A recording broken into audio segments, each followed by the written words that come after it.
I think a lot of people, when it comes to the winter, they close themselves in and hide and hibernate and wait for the summer. I'm the opposite. I love the winter. I love getting to play outside in the snow. I love the cold. I love how much harder it is to do anything. It's fun. It's fun to put yourself in situations that most other people find difficult. I guess I like when it's harder. I grew up in a space and a world that made me have to thrive in chaos. And I guess once you get good at that, sunny days become boring. You need chaos to thrive and to do a lot of things. So yeah, I think I've always been someone that has had 1,000 different things going on, a bunch of different projects, a bunch of different things, just never sort of settled. Always wanting to do more things, um, spend more time trying new things, stuff like that. Yeah. My mom always tried her best to give me and my brother the world and give us all the opportunities and choices and things like that in life, which she did an amazing job at. You know, we didn't necessarily grow up in the easiest of means or anything like that, but we never missed out on anything or felt that I missed out on anything. I think it took me a long time to realize that we had less than most, which is a testament to my mom making sure that we always felt like we did. Um, and, you know, she was always someone that was good at giving us all these different opportunities. So, like, I grew up going to a performing arts school, which I think is a lot of who I am today came from that because it gave me so many different avenues for expression that I probably would have never had. You know, being able to be like, 6 or 7 years old and being in a choir, playing an instrument, being in a play, doing fine arts, and having like that diversity of thought, of background. I can talk to someone about Mozart's Requiem or Carmina Burana because I sang it. I can talk to people about expressionism, impressionism, different types of art. It allowed me to be very well-rounded and to experience a lot of different ways of seeing the world, a lot of different viewpoints, which then allowed me to appreciate and understand the beauty in difference versus in, we'll call it, conformity. I was a very weird kid growing up. I was very much the opposite of what I am now. I was the shy, quiet kid in the corner. Like, there's so many videos of me growing up, like just like sitting by myself playing in Legos while there's like a big party going around at the house, or like a bunch of people, a bunch of kids playing around, and like you see the camcorder video and all the kids are laughing and playing, and it like pans to me and I'm like playing with Legos by myself. And yeah, just going through all those sort of things just, I guess, made me who I am today. And a lot of that comes from, my mom, my upbringing, the schooling, the friends that I had, the village sort of, we always talk about it takes a village. I had a very chaotic, but a very cool village. I was too smart for my own good. I did calculus 1 and 2 when I was in grade 9. Math and sciences were always really easy for me.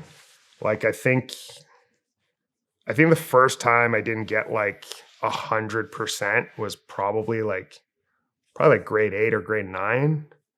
And it's because at that point I wanted to be cool like the other kids. So I knew that I like couldn't be perfect anymore. I needed to like dumb myself down to like be with everybody else. So I always knew that my brain worked differently than most. I made a lot of connections and saw a lot of things that most people didn't.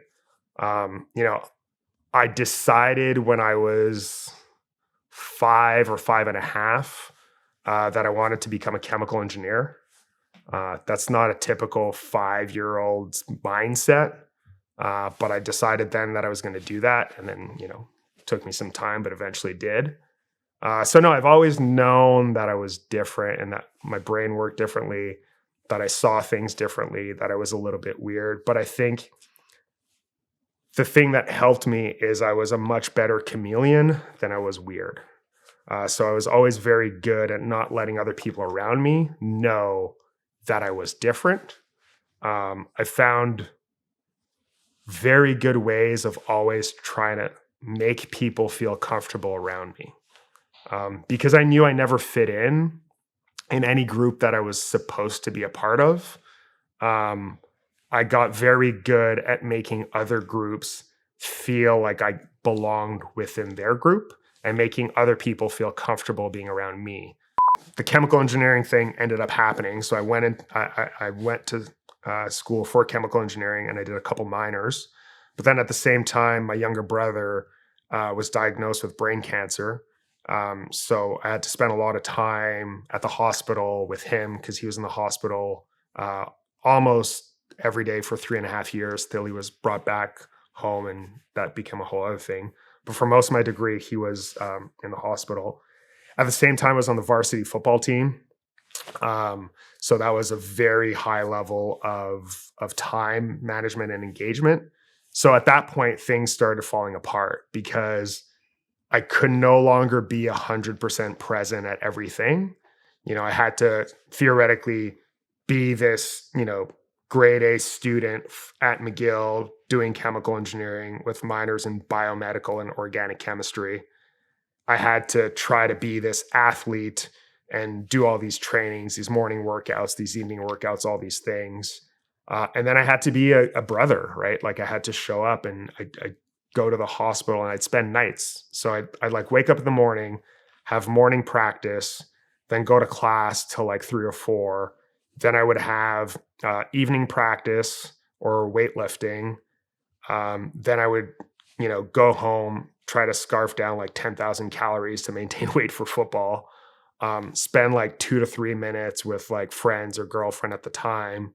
And then go to the hospital and do a whole night there, sleep on like a folded chair. And that's where I would see like my mom and my brother and then do it all over again. And at that point, like no matter how powerful your brain is, you get exhausted. This is sort of one of the first times in my life where different friend groups started to meet and started to interact. And that was very hard for me because I didn't know who to be when two groups who thought of me as a certain way met together, and then I was neither of those people. But to be honest, I think it probably took me another 10 years after that to start actually being myself. I think that's a journey for everybody, though. It's like hard to figure out who you are versus who you want to be versus who other people see you as. And I think even to this day, I still struggle with that. I think everybody sort of does. When my brother passed away, I had people at that point in my life who knew me from like CJEP and university, who'd known me for like 7-8 years, who probably at that point would consider me some of their better friends that didn't even know I had a brother, and things like that, because I needed to keep some of those worlds so separate to like survive. So yeah, it's been it's been hard to figure out who I am in those different spheres, but with time, I think I've gotten better at just wearing less of a mask with different groups and being more myself. But it's still very hard because at the same time, you always have this legacy of who you were and expectations from other people. I also don't spend as much time trying to make other people feel comfortable. Like there's a certain level of that, obviously, to like have some common human decency, but more in the sense of like, at a younger age, I'd be very concerned about having a different opinion or a differing opinion from another group or something else. Whereas today, I think that's the beauty of having conversation is I love exploring when I have a different idea than someone else's, especially if we can get into those conversations and have those real things, because the curiosity of that weird kid has never gone away. Like I really like understanding why people think the way they think, why they act the way they act. And the only way that you get to have conversations with people about that is by being yourself. People won't be themselves with you unless you are yourself with them. So the more open and vulnerable you can be with them, the more likely they are to do that with you. In my teens and early 20s, I had to postulate a lot. A lot of my value came from the things that I did. I was the guy at McGill, the chemical engineer. I was the football player. I was all those things. Whereas today, if you meet me, I'm Joey. I have a lot of passions. I have a lot of things that I like. I have a lot of things that I do, but those aren't who I am. Who I am is the person that you speak to, that you get to know, and that if you want to take the time, you can really learn to appreciate, and vice versa. If I take the time with you, it's not to just talk by myself or something else. It's because I really want to get to connect with someone. So I think the way that I approach conversation, the way that I approach people, has changed significantly. And it's sort of gone away from this, we'll call it egocentric self of like making sure that other people feel okay, making sure that I'm around, to being more appreciative of the fact that everybody is trying to do that. I used to have a lot of judgment on how people thought and how people would act and how people would behave. Whereas now I feel like I have a lot more curiosity towards those things. So it's not about, you did a thing that made me angry, therefore you're a bad person. It's more like, you did a thing that made me angry. Why does that make me angry? And also, why do you do that thing? What about you makes you think that that is the thing that you need to do? And what about me makes me think that that makes me angry? Let's explore that. Let's get to know that. And if you're someone in my life that's worth it, and that's part of my life, then I'll spend forever exploring that. And if you're someone that's just passing through, then maybe we share a moment, maybe we don't, but that's fine too. I said earlier that I always wanted to be a chemical engineer, which is true. But I did minors in biomedical engineering and organic chemistry because I was looking for a solution to fix my brother. And there is no fixing. There was no fixing that, even though I tried my hardest. And I think that futile exercise taught me a lot about myself. Number one, how fucking determined I can be to like nonstop try to make something happen. But also number two, that like, you can want something as much as you want. You can do whatever you want for it. You can do everything that's supposed to happen, meant to happen. You can do all the right things. You could see all the right doctors. You could do everything perfectly. Life still happens. And what that made me appreciate more than anything is time. A lot of people are very cliche about time and things like that. And people say, spend your time and do all these things. But what it made me realize is that I only have so much time on this planet. There's only so much I can do. And I probably can't fix the world, but I can make some parts of it really nice, which is a quote that I really, really love. And that comes from losing my brother at an age where I shouldn't have. Losing anybody that matters to you is hard. The loss part of it is something that you can try to empathize with other people, but nobody can ever understand what someone truly means to you and what you actually do lose. And I guarantee you there's a trillion podcasts and conversations and things about people talking about loss, but not a lot of people talk about what you gain. And a lot of what you gain is perspective. You gain a lot of perspective on what's important, what's not important. I would get very angry with my brother because he had a hard time learning the saxophone and the flute, which were instruments that he played because we went to the same performing arts school and I played them years before. So I was teaching him. And I remember getting angry with him and just like, telling him that he wasn't trying hard enough and that he wasn't doing the right things.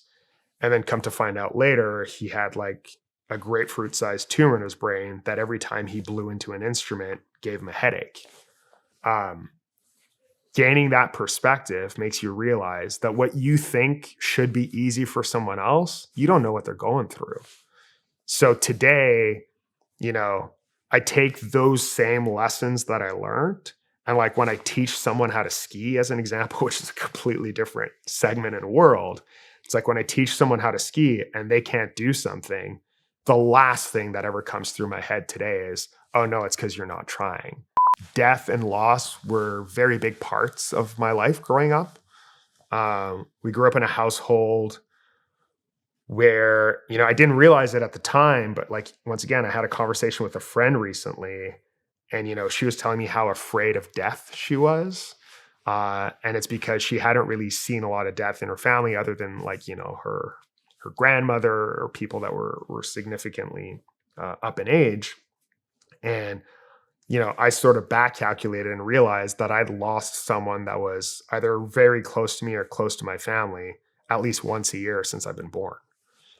So loss has also been a part of life. And that goes back to what I was saying before about time, is having gone through that experience, having tried to do too many things at once, having tried to be the perfect football player, the perfect friend, the perfect student, the perfect brother, trying to be this idea of perfection to satisfy all these needs, but not have enough time to actually do it, made me realize that that is a waste of time. That instead, if you ask me today if I could give all of the perfection away for 5 minutes with my brother, the answer is yes. And I'd argue to say most people that have lost someone significant to them would give up so many things for a couple moments with those people. My mom is by far the person that I know that gives everything about herself away. She's always been that way. Like our house growing up was the community center, right? It was all the misfits that would like come from the neighborhood, and you knew that there was going to be a hot meal. You knew that my mom was going to discipline you because she never hesitated to do that, whether you were her kid or not. She was always the strong, powerful presence and figure in our lives, and to see her be broken down to her bare essence by something like this, and to have to give up more oh man, it was so hard. I don't get as scared or worried or today about anything, because the worst thing that could sort of happen to me already happened. Watching my mom go through what she went through, watching my brother, literally go from like this happy-go-lucky kid that like everybody in the schoolyard would like talk to, and he'd go around being like, oh, I'm Joey's brother and all these things, to like him no longer being able to walk, then no longer be able to talk, then no fine motor skills, then being bedridden and just degrading over time. And then seeing my mom trying to take care of that, and then me trying to take care of that. And then that whole thing just makes it changes you. It just does. The organization was started by Jamila, who, another strong, powerful woman, is an absolute godsend.